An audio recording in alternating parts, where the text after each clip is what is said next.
What's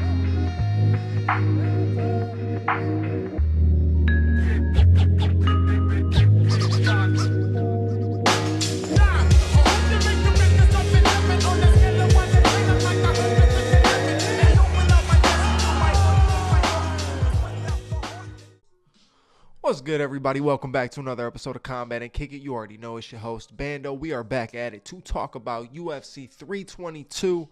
But before I get into that, look, I know you have to be tired of paying full price for your sports equipment, whether it's for you or for your kids. I know you're tired of paying full price. So, I got some advice for you. Shop at Play It Again Sports. It's the best spot to go. It has all your sporting goods needs. Every single thing that you need. I'm telling you, legitimately, you go in there, you're going to find it. And then what else you're going to find is something you didn't even expect to find. Because that's just how these stores are.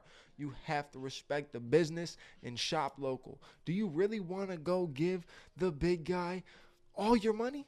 No. Go save that money and get the same product at Play It Again Sports. Trust me, it's the best advice. Shop at Play It Again Sports. And if you want to shop my local store, shop Play It Again Sports in Lyndhurst. So like I said, welcome back to another episode of Combat and Kick It. We are here to talk about UFC 322. We got to go through with the review. Your boy is low-key sick, but at the same time, it was a dope card. We got a lot of good fights on the card. We got a lot of dope finishes on the card. So there's a lot to talk about. But you already know your boy a little pissed about some stuff, but we gonna get into it. So, you know what to do. Let's kick back. Let's smoke. Let's get into it. All right, so we're going to go all the way through the whole card, all the way from the early prelims, all the way on. So there was only one fight that I really did not see, and it was the first fight of the night, and that was Borshchev versus Camilo. Listen, anytime I've put Borshchev on my parlays before, he has failed me. You made the no parlay list, brother, and you did it to me again. Why? Why do parlay was cut out. That one was done right off rip. So we already out. Moving on, you got Basinger Susakarev against Eric Mechanico. I'm hip to Susakarev, but I wasn't hip to Mechanico, but nasty knockout. Nasty knockout. Perfect, right down the middle, perfectly timed. Cracked him on the jaw, put him to sleep. Game over. That was a great knockout. So Susakarev stays undefeated. Then you move on to Angela Hill versus Fatima Klein. Fatima Klein, New Yorker. She got the win in front of the hometown crowd against a veteran. I'm truly surprised that Angela Hill is still going. I'm not saying this as a negative thing, right? It's surprising she is still going, right? She has been in the division for so many years. She has fought so many different talents. It's crazy, but she keeps on going. So I give her props. I give her props. And she don't turn down fights.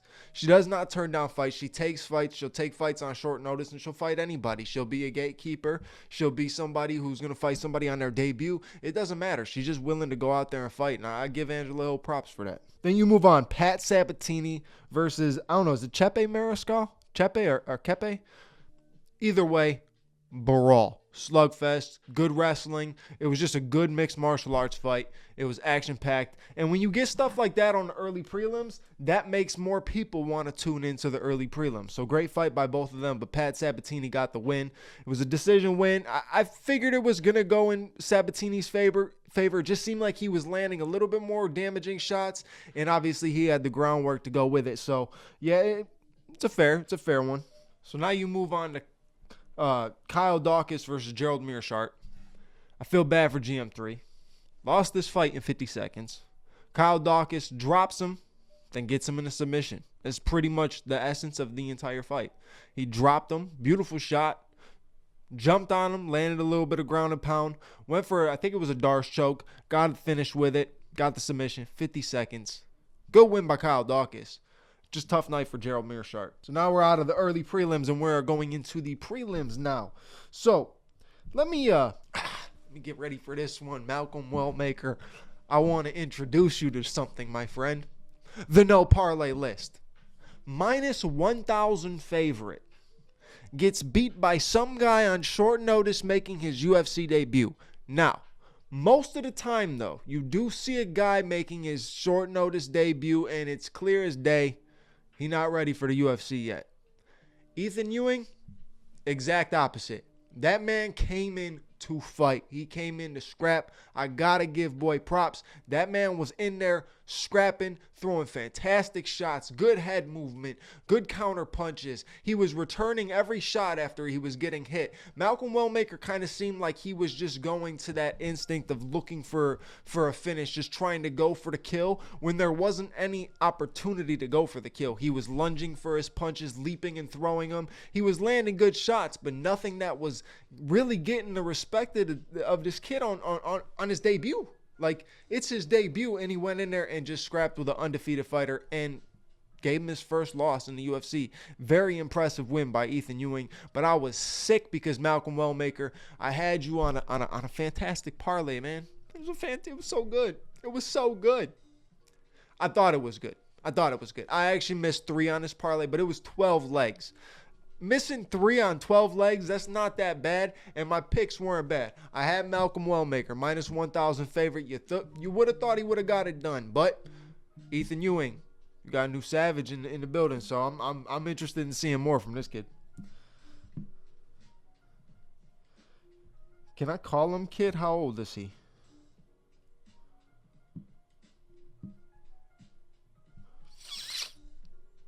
$27? Okay, he a year younger than me. I can call him a kid. Then you move on to Erin Blanchfield versus Tracy Cortez.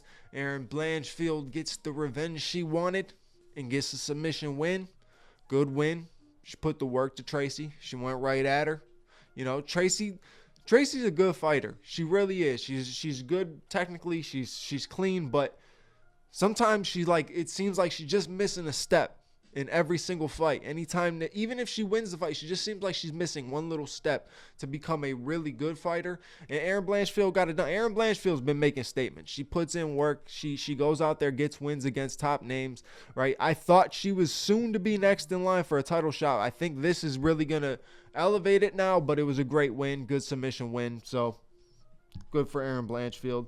Then you move on to Roman Kopylov versus Gregory Rodriguez. I actually missed this one. I didn't even see this one, so I don't really know what happened. All I know is Roman Kopylov, you just made the no parlay list. You just made a list! Because you were on that one too. So there's the second person, okay? There's number 2. I thought Roman was going to be able to get it done. Gregory Rodriguez is a dog, right? But he comes forward looking to brawl, and he keeps his hands down a lot, and he gets tagged. I feel like Roman Kopylov's not the type of guy you want to get tagged by, but like I said, I didn't see the fight, so I really don't know how it went. Looks like Gregory Rodriguez outlanded him, outstruck him with total strikes. Roman got 2 takedowns. I'm assuming he didn't do anything with those takedowns. And Gregory Rodriguez didn't shoot for any, so interesting. I'll have to go back and check that out, but I mean, that's pretty, yeah, I was sick. The parlay got pretty hurt at this point, you know, but like I said, 12, you missed 3. It's not that bad though. Moving on to Bo Nickel versus Rodolfo Vieira. Great win by Bo Nickel. This is exactly how you come back after a loss. You get a victory like that, a statement-style victory against a tough competitor, right? Rodolfo Vieira is no chump. He is no slouch, and he's definitely somebody that can give anybody a problem on the ground with the jiu-jitsu that he has, right? He's a very skilled submission artist, and he can get it done if he needed to. Bo Nickel, obviously, we know the wrestling is there. We know the wrestling is one of his strengths. People were kind of counting him out after that last loss, and it's understandable. You lose on the feet, you get hit with some heavy shots. RDR put the work to him. It is what it is. Bo came into this fight completely different, was ready to go, landed a head kick KO. I don't think anybody would have predicted that, and I don't think anybody had that on their parlay. I don't think anybody could have had that on their parlay. I mean, would you have predicted Bo Nickel with a head kick KO, seeing his other head kick attempts of him slipping and falling on his ass? I would have never predicted it. But great win by Bo Nickel. Like I said, that is exactly how you come back after a loss when the doubters start to hit you. He's still early in his career. It's not like that one loss is going to define his entire career and he's not going to be able to bounce back from that. But that's how you do bounce back from it. Keep the relevancy, keep people talking about you, right? And hope that you get another big fight, maybe maybe February. He didn't take too much damage in this fight, so maybe February, March. Quick turnaround if there's a short fight, a short notice opening or something like that. You never know. But like I said, fantastic win for Bo Nickel. So now we're moving on to the main card, and I am talking Finish Central right here. Opening the card, Beneil Dariush versus Benoit Saint-Denis, and Benoit Saint-Denis got it done. After getting dropped, or not dropped, he got hit with a good leg kick, and I think it lifted his leg up. You saw it bother. He switched stance, and when Beneil came in, they traded a couple shots. Benoit hit him with a beautiful counterpunch, caught him right back, right like behind, above the ear in this spot, and that's just a turnoff point. Just the turnoff point, and that starts the finishes for the main card. It was a beautiful finish. I feel bad. I'm a fan of Beneil Dariush. I like to see him win. I like to see him be able to be in a position where I wanted him. There was at one point I was rooting for him to be the guy to fight Islam. So it's one of those things where you hate to see a guy like that lose, right? Especially like that. You would rather see, if he's going to get knocked out, maybe in the third round or something like that, after putting up a fight, going to war a little bit. But seeing him get finished like that, it does suck to see. But it's a great win for Benoit Saint-Denis. And he needs to keep it going. Before the Dustin fight, everybody thought he was going to be the biggest problem in the division. And he's starting to turn back around and trying to show everybody he is a problem in the division. So you got to watch out for Benoit Saint-Denis. The dude is a savage. Moving on to the next KO. The Fighting Nerds back at it again. Carlos Prates with the KO over Leon Edwards. I would have never predicted that one in the way that it happened specifically, right? Just right down the middle. Shot right down the middle. Not a hook, not a uppercut, not a spinning back elbow, not a spinning back fist, not a front kick to the face. No, just a straight right down the middle. Caught Leon right on the jaw. Dropped him like a sack of potatoes. Carlos Prates came in with a couple follow shots. Didn't even need him, but he did them. But he had to let you know what it is. And you know what he did? He went to smoke a cigarette after the fight. This dude is a savage. Talk about smoking a pack a day and going out there beating a former champion, knocking him out in the second round after making him look stupid in the first. With the whole backpack thing. I think that was in the first. It might have been the second. But making him look stupid with the whole backpack thing. Just nonchalantly not caring, getting punched in the face. And ends up getting that finish. Great finish for Carlos Prates. He is somebody that, I know a lot of people won't expect him ever to be a champion or anything like that. But he's exciting.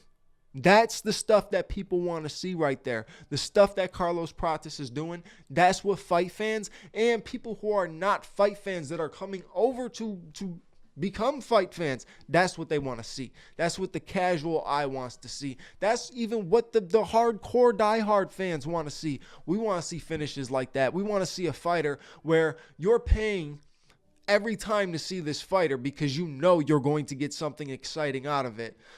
Ilia Topuria, Alex Pereira. For a long while, it was Conor McGregor. Like, you just know something is coming, something magical is going to come from the fight, so you gotta buy into it, right? Those guys are anomalies, but now you got guys at this level of Carlos Prates that are bringing excitement to the game, and we need it right now. We need it right now, and I'll get to that in a minute, why I say we need that right now. So, moving on to the next KO. Sean Brady gets KO'd by Michael Morales.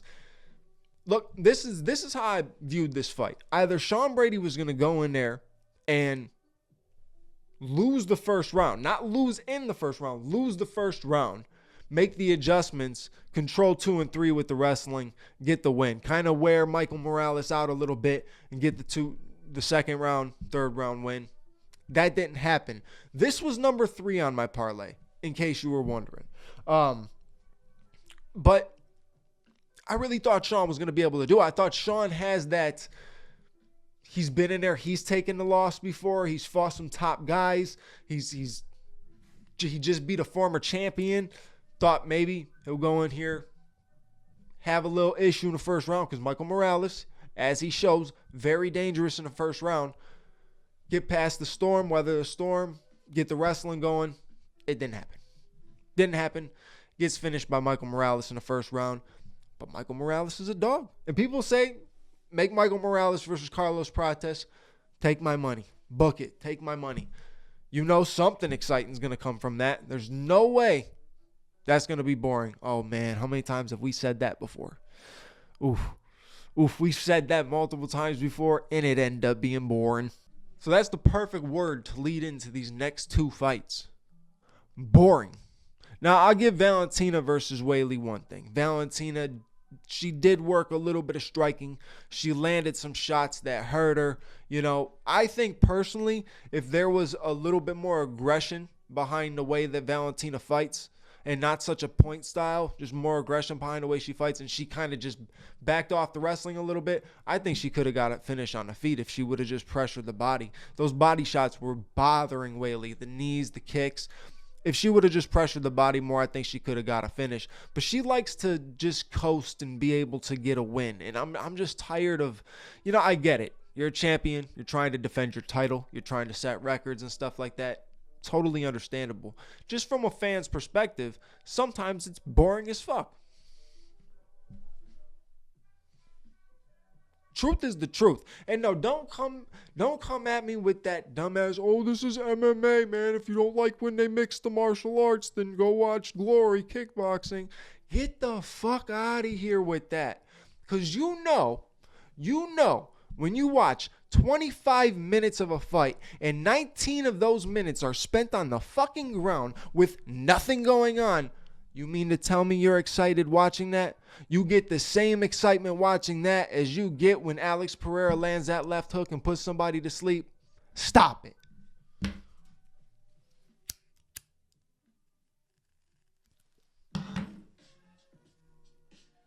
For a long while, wrestling in the game was something that just certain top guys had, and they were able to utilize it so well. Khabib, DC, certain guys that were just top tier already. Now, there's so many people that do it, right? There's guys that are in the prelims. There's guys that are in the early prelims. There's guys that are on those main events that don't have any value to them. You know, the main cards that are boring and shit. All this stuff, like you get these continuous. I mean, you go back to that card, the Aspinall Gone card. I missed the card. I'm happy I missed the card. I heard it was nothing but a WrestleFest. Look, I could say the same thing to those wrestle fans that tell me to go watch Glory Kickboxing. Why don't you go watch regular wrestling? Why don't you go watch Olympic wrestling, college wrestling? Why don't you go watch that then, if that's what you enjoy? If you enjoy seeing somebody lay on top of the other person for 25 minutes and call that a fantastic victory, while you got DC and Joe Rogan absolutely nut-hugging the winners like they are the greatest of all time, let me tell you something. Both extremely talented, both top tier, both pound for pound. No argument there. None at all. Boring facts. Valentina hasn't had a finish since 2021. At least Islam has had some finishes. My disappointment in that fight really comes more from JDM, because it's like, what did you prepare for, right? And it just seemed like he had no answers for anything at all. He came out in the first round, was throwing some shots pretty quickly, but he had like no answers at all, and that's what disappointed me the most of that fight. I get it. Islam's going to wrestle. You know that the Dagestan wrestler is going to wrestle. You know that the guy in Khabib's team, he's going to wrestle. You know these things, right? You 100% knew Islam was going to shoot. The fact that he kept shooting and there was no finish and there was no ground and pound and there was 19 minutes of laying on top of him, kind of attempting a finish. Dude, you could have got a finish. That man was wincing in pain the whole night from whatever it was, whether it was a rib shot, whether it was the kicks that were bugging him, whatever it was. He was wincing in pain all night. You could have got that finish. And at the end of the day, I think the same thing with Islam in that fight, that Valentina. They wanted to coast. They just want to coast and get the victory, right? Out of all the double champ wins, right? Anybody that's bragging and super happy and everything about this win, out of all the double champ victories, that is the most boring one we have had yet. Am I wrong? Not at all. That is a straight fact. Think about the double champs we've had. Conor McGregor finished Eddie Alvarez. Amanda Nunes finished Chris Cyborg. Daniel Cormier finished Stipe Miocic. I mean, even though Alex Pereira wasn't simultaneous, same thing. You know what I'm saying? Same thing. He became a 2-division champion. Ilia Topuria knocks out Charles Oliveira cold. Islam Makhachev lays for 19 minutes in a 25-minute fight. We went 50 minutes of pretty much wrestling, right? In the Valentina and Weili fight, it was more of Valentina's size that made the huge difference, right? I mean, she's a former 135er fighting at 125 against a 115-pounder. Oh, she is the greatest female fighter of all time. Stop it. Cut it out, please. Because you're wrong. Said you're wrong. Priscilla Cachoeiro, I'm pretty sure, was 115. Then went up to 125. Joanna Jędrzejczyk, 115. Strawweight queen. Just so everybody know that. And there was other fighters as well. And then another one, Weili. So, I mean, look, Valentina's a dog. But you cannot act like the last fight. She don't just coast. She just point fights to get the dub. Simple as that. I'm not going to get into it much more on that one.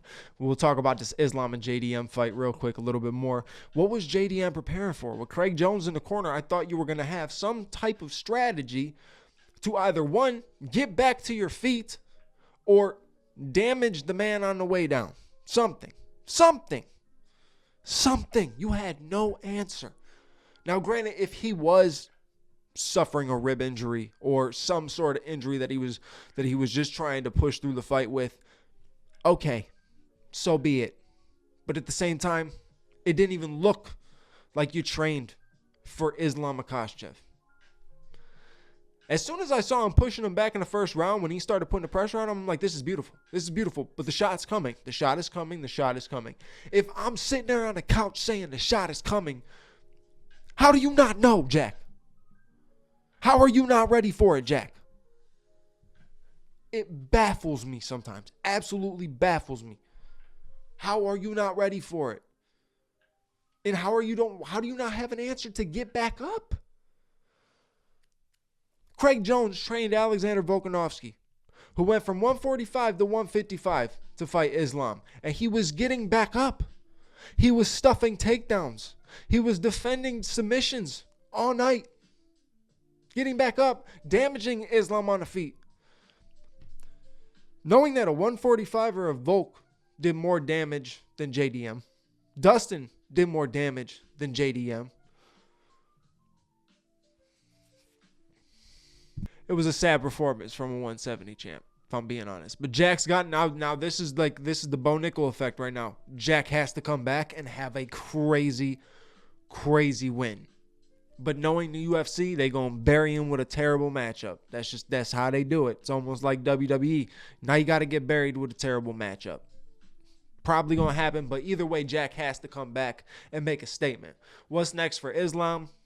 I don't know. People talk about Ilya going up. Let me tell you something. I would love to see that fight. But I would hate to see 19 potential minutes of a 25-minute fight of that man laying on top of another man. I can't stand it anymore. I have no problem with wrestling if you're advancing position, ground and pound, going for submissions, getting submissions. Different story. But when you take a man down because you know you could take him down and you lay on top of him, that is wrestling.